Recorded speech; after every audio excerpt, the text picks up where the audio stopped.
Hi, good morning, everyone. My name is Rahma Wright. I am the curator of the DC Pop-Up here where we are all this morning, and I just want to give a very warm welcome to Mayor Bowser. Thank you so much for visiting us this morning, Deputy Mayor and DSLBD Director as well. We really appreciate the time that you're taking to come and support small local businesses. So in this pop-up, we are featuring roughly 40 local makers and entrepreneurs that make a variety of items, including home goods, jewelry, beauty products, apparel. And we just want to say a huge thank you to the Deputy Mayor as well as Mayor Bowser for supporting our pop-up with a grant that allowed us to build out this space and give early stage businesses the opportunity to get their products out there, especially during this time where we really need to focus on supporting small businesses. I just want to say that the support that you have given us has given us the ability to work with these small businesses, get their products out there, and give them access to what they need during this time, which is the revenue to do things like build more inventory, pay their bills, and really give them the ability to grow their businesses. And this is something that we can't do by ourselves. And so to just have the ability to work with the Deputy Mayor's office and the mayor to support these entrepreneurs is what we need in a time where every single dollar matters and every single day is an amazing and excellent day to support local businesses. And as we go through here today, I just want to also thank Randall Clark, who was instrumental in giving us the opportunity to be here. And also the parks at Walter Reed giving us access to this space.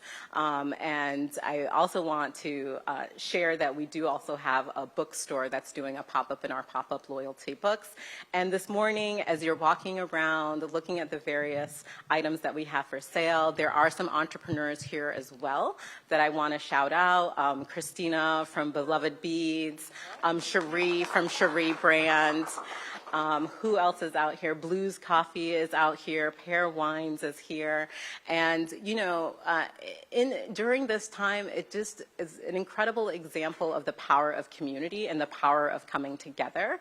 And, you know, we see this as an opportunity to just show the creativity of DC and to show the creativity of the businesses that make our communities great, that make our neighborhoods great, that make our wards great. So again, Mayor Bowser, thank you so much for making the time, and I would like to welcome you. Oh, thank you. Thank you. Well, good morning, everybody, and welcome to beautiful Ward 4 and the parks at Walter Reed. This is a wonderful destination for our city, but it's also a wonderful neighborhood serving development where people live, work, play, and of course shop. And I'm delighted to be here, not just as mayor, but as someone who has helped get this place going here at Walter Reed to transform it into just a wonderfully productive place. We were always proud to host the Walter Reed Hospital. But when the decision was made that it move on to Bethesda, we in DC saw a wonderful opportunity to turn underutilized federal land into a new neighborhood. And that's what you see here at Walter Reed. My daughter sent me on an errand the other night to come get some sushi at Whole Foods. And I was never so happy as when it was a Sunday evening, people were probably finishing their dinner, and so many people were walking from the neighborhood all around getting ice cream. And so that's part of the opportunity we have here at Walter Reed. But this pop-up is also a great opportunity, as you heard already, that people can test their ideas. We can help kick off getting access to great retail space and great shoppers, and that's what we have here. So give Rahama another big round of applause. And I know that the Deputy Mayor and I and Rosemary Suggs-Evans, our DSLBD Director, join me in just saying how great it is that our small businesses are creating and that our DC residents are supporting them. So please, please, please look out for all of our wonderful small businesses. And another thing we promised with Walter Reed, Randall will remember this, that it would help kick off the development of the rest of Georgia Avenue. And we're seeing more businesses open, more people supporting those businesses, and we're very proud of that as well. And so they give me all the good news to report, and that includes more Great Streets retail opportunities and grantees, locally made manufacturing grantees, and neighborhood prosperity fund grantees.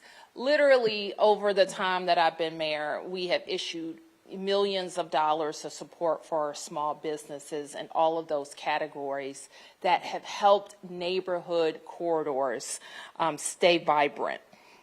So we have, for example, issued $49 million to more than 550 businesses, which is fantastic.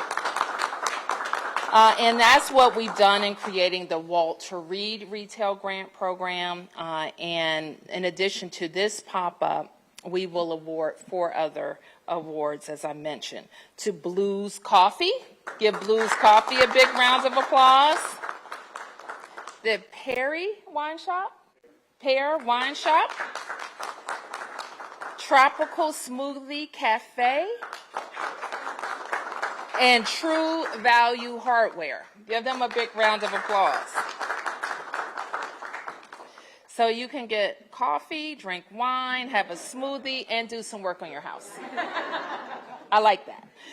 So the whole process of developing, as I mentioned, the campus has been driven by this community. Shepherd Park, Tacoma, Brightwood, neighbors that came together with their partners in government to make sure that we had the type of development that we wanted. So once again, I'm very proud to be here. I hope that everybody listening will support these businesses. The electric bills don't pay themselves, am I right? So we want everybody to go out, shop, support, but also be in community. So thank you all very much. Yes, Muriel? Okay, so I think we'll take a few questions. Any questions? Yes. Can you talk a little bit about how important it is to have? Thank you. How important it is to have these small businesses really like for folks coming from the community to kind of reinvest into the community. Well, absolutely. Well, first of all, one of the things that our small businesses tell us is one of the big hurdles to get over is space, and making sure that we do all we can in government to support access to great spaces and customers. So this helps. We have no shortage of great ideas in our city and really great businesses. So we try to help from retail type establishments. We have a big focus on tech and attracting tech. We are very focused on our restaurants and other retailers. So all of those things make vibrant neighborhoods. Yes, I did have one more question, switching gears for a minute. Of course, from the Capitol, House lawmakers still have not signed off on the legislation that would have secured the $1.1 billion the district needs. Are you concerned that the House still has not signed off on this legislation? Well, we're obviously concerned about it because it is a budget that is already approved. And let me be clear, this is not them providing us $1 billion.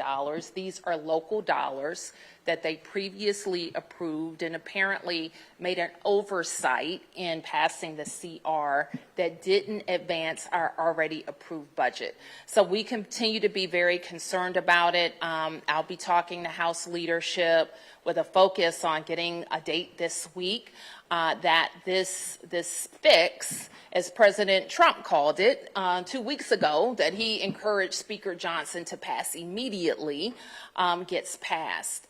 Because getting beyond this week puts us in territory where we have to take more extraordinary moves so that our budget remains balanced. Morning, Mayor. Adam Tuss, how are Yes, you? good. to see you.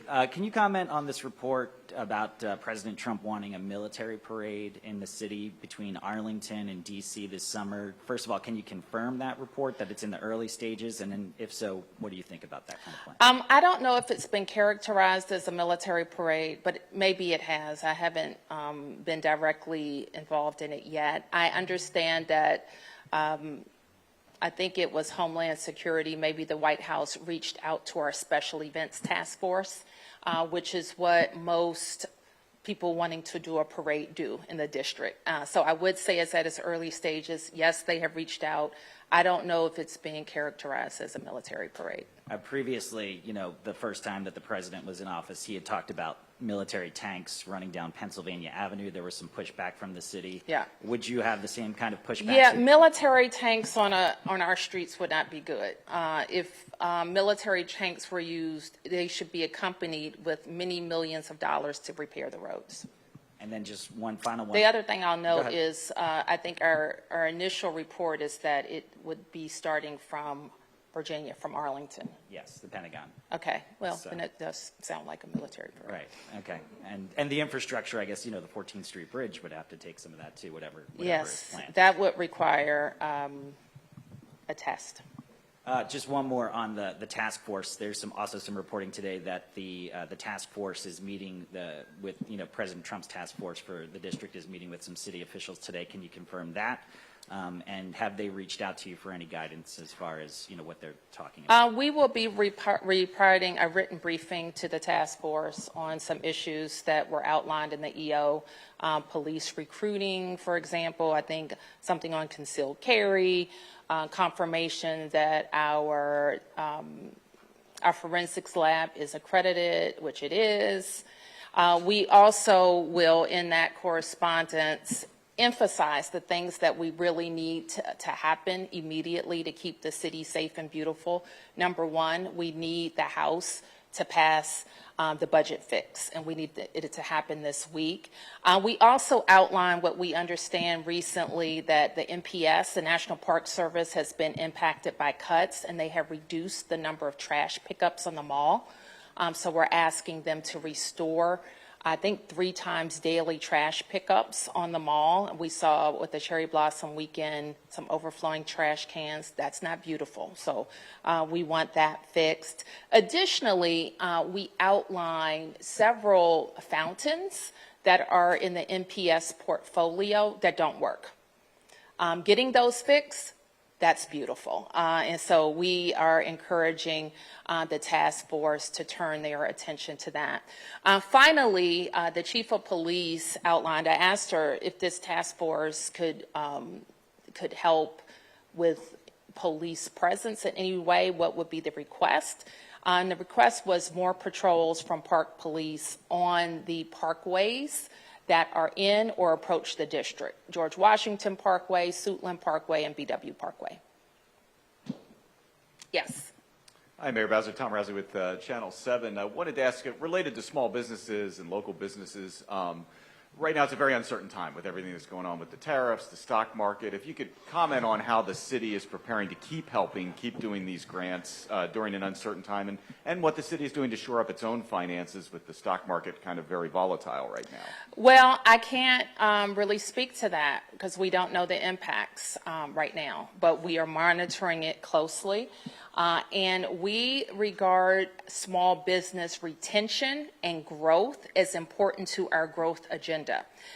In the budget that I hope to send to the council very soon, it is focused on 3 areas: how to keep our schools competitive and growing as they are, how do we keep our city clean and safe and beautiful, as I just discussed, and how do we continue to grow in uncertain times? What we already know from these cuts, these DOGE cuts to the federal government and the impact on the district, is that we may have up to 40,000 people who don't have their jobs in the course of the next 4 years, 40,000 people.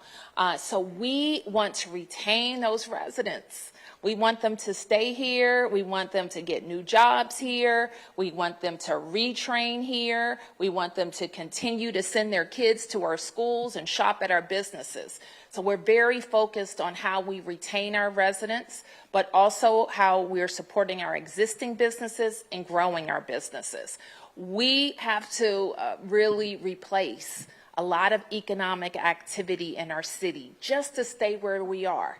And then we have to invest in new businesses and new activity to continue to grow. And so that's what the focus of our investments will be. And how much is the city impacted, depending on what the stock market does with its finances and investments? Is it a strong impact or not so much? Well, obviously it is, because when our residents are impacted, the city is impacted. So if people lose jobs, if there is not as much investment income, all of those things impact revenue to the city. It could also, it's a cascading effect on other investments as well. So I mean, what do you do to prepare for that, or is there anything you can do? We always prepare for recession planning in the district, and what it means is how do we right-size our spending to adjust in changes in revenues. Now, usually recessions are, part of an economic cycle. This one is a shock caused by this policy change, and so. I think most people are expecting that the national economy will go into recession. The district economy may go into recession sooner. All right, now on a pleasant note, let's go shopping.